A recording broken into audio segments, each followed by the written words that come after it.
What's up, YouTube? I wanna talk about 5 things an engine should run. And I said a couple weeks ago that I'm gonna post every day, but I'm sorry I was dealing with things with life and everything. But I'm starting again. Now I'm gonna talk about 5 things an engine should run. And one is spark, fuel, compression, timing, and air. And we'll go start with spark. Spark is the computer tells the ignition system to spark at this time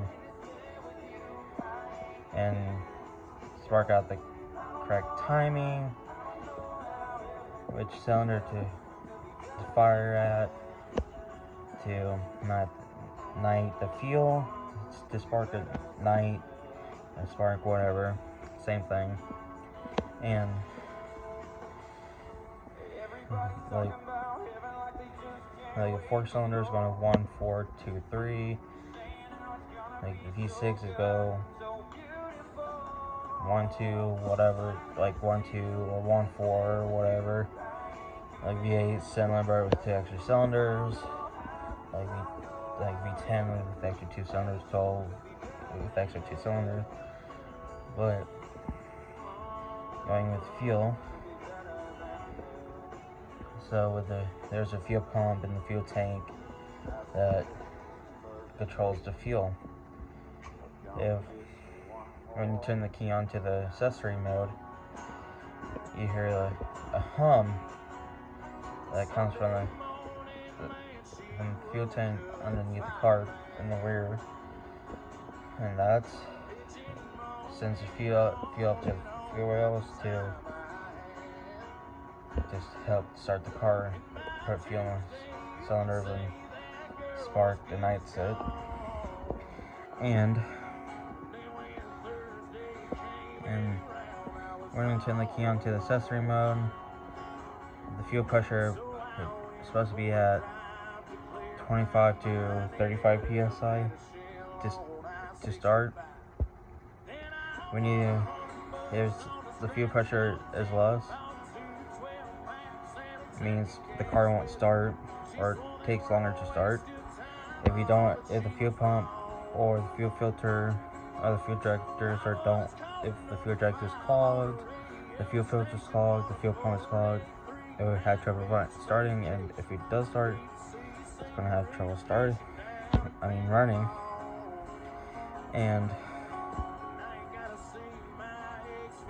But if we don't hear the fuel pump come on, that means the fuel pump is bad, or something in the wiring is bad, or it could be the ECM could be bad, or the PCM. And now going to compression.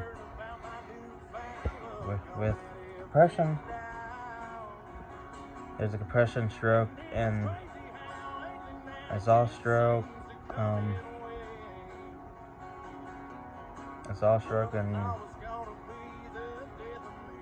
I forgot the other one is, but exhaust and intake. And it comes up on the exhaust stroke. That's when the fuel and the spark ignites. And when it comes onto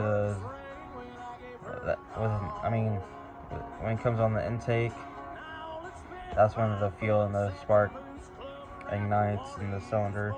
When it comes onto the exhaust, that once it comes out of the cylinder into the exhaust. And the engine with a compression needs, on a good engine, to be 200. With a decent motor that has some miles on it, it'd be 174 to 190. With a bad motor that has less compression, it'd be less than 90 but it needs 170 and above to start. Now, with the timing, this is an important part for the timing. The engine should be in time. If it's in time, engine will one. If the engine's like a little out of time, it will take longer to start. It will run rough. If it's completely out of time, the car will not start. If you keep cranking and cranking it, it'll keep skipping the chain or the belt, keep skipping teeth, making the pistons go up farther up in the cylinder where it's supposed to. If it keep going farther up, it's going to hit the cylinder head. It's going to hit the exhaust valves, the intake valves, and damage the spark plug in the fuel injector. That means you have to replace the heads or the block or both. That's going to end up with a whole lot of money. You have to make sure the engine's in time and the correct time,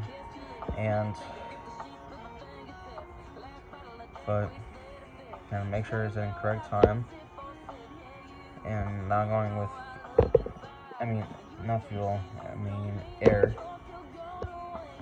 For air, you need the correct amount of air coming into the engine to help the fuel and the spark to ignite. If there's too much air coming in the cylinder, it'll be running too high of a lean. If there's a little bit of air, it's gonna too low of a lean.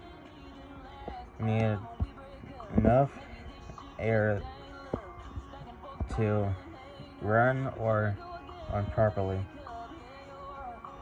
And I'm coming over here, I want to teach you about timing an engine. So this is a 4-cylinder. For a 4-cylinder, this is a timing chain. I want to show you the belt in a minute, but this is a timing chain system. Here's the valve, the VTC solenoid thing, whatever it's called. These two are the cams. There's the exhaust cam and the intake cam. This is the guide. There's be another guide here and the tensioner. But to do a timing, first this is cylinder 1, cylinder 2, cylinder 3, cylinder 4. If you want to know what is cylinder 1, that is the closest to the front. This is the front of the engine. This is the back. That's the flywheel. This is the crank. These are the connecting rods. These are the pistons. This is the timing chain. The timing chain rail. And that's the intake valve thing. Whatever it's called. This is the intake cam. This is the exhaust cam. And that's inside your head in the car. Between the head and the block is the head gasket. Above the head is a valve cover gasket, not gasket. That's part of the valve cover. And on the bottom is the oil pan.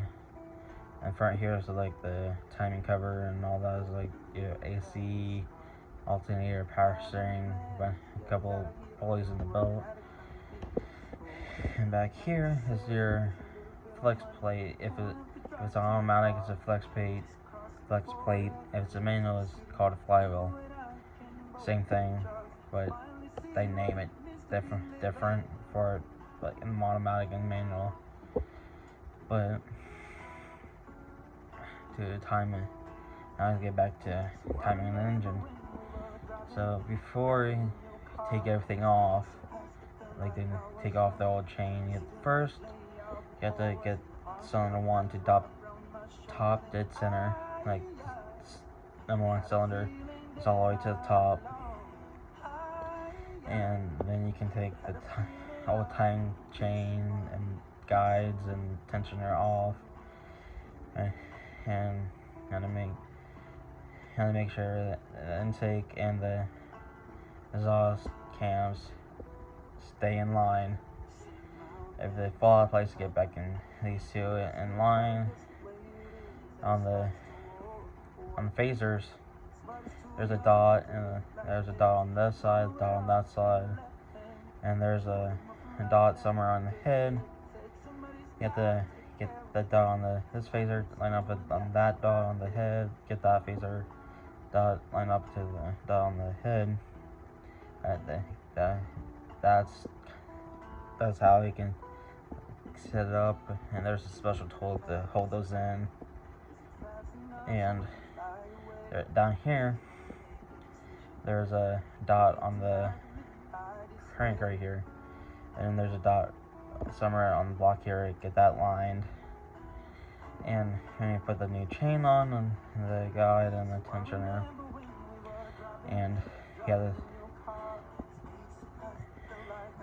this is the important part for timing an engine. When you put the new chain on or the new timing belt, you think it's okay. If you think it's okay, if you think it's all in time, but you don't know. But you have to spin the engine 2 or 6 times revolutions. Yeah, spin it 2 or 6 times over. Us mechanics call it evolutions. Yeah, spin it 2 or 6 times. If the marks on these phasers line up on the head, if this on the crank, if that dots line up, if these line up, that means you're good. If not, that means you have to take the chain back off, reline everything. You have to keep doing it till everything is still in line. You have to keep doing it till it's on. If you get it first try, good, put it all back together.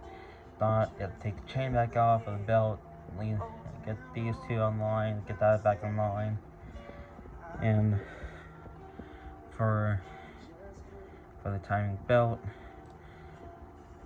same thing with the chain, but the one main difference is the belt. It's just that there's a chain, there's a belt, same thing, but the only difference is one's a chain, one's a belt.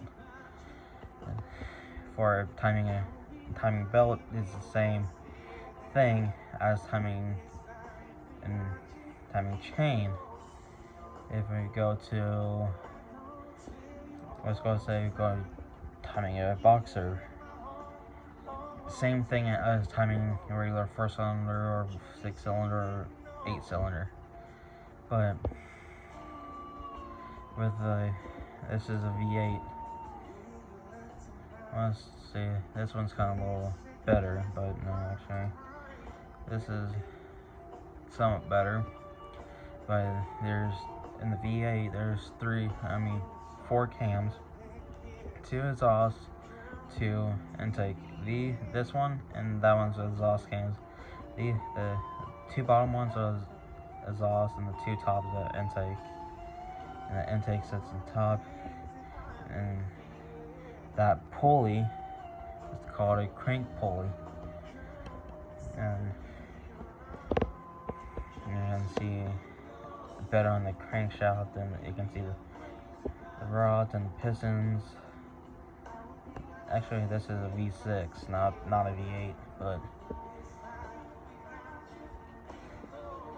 there's, and we go. This is a diesel, but it is a technically eco diesel. This is an eco diesel V6, and same thing as with procedure. Get those lined up with get that in time. Spin it 2 or 6 times. Make sure it's in time. If it's in time, put it back together. If it's not, take it back apart and we put it back in the correct spot. And that's how you time an engine. But here's a better close-up of not V6, I mean a 4-cylinder. These are called the phasers, and let's talk about, this is a V4, and this is a inline 6, but let's get a closer look at the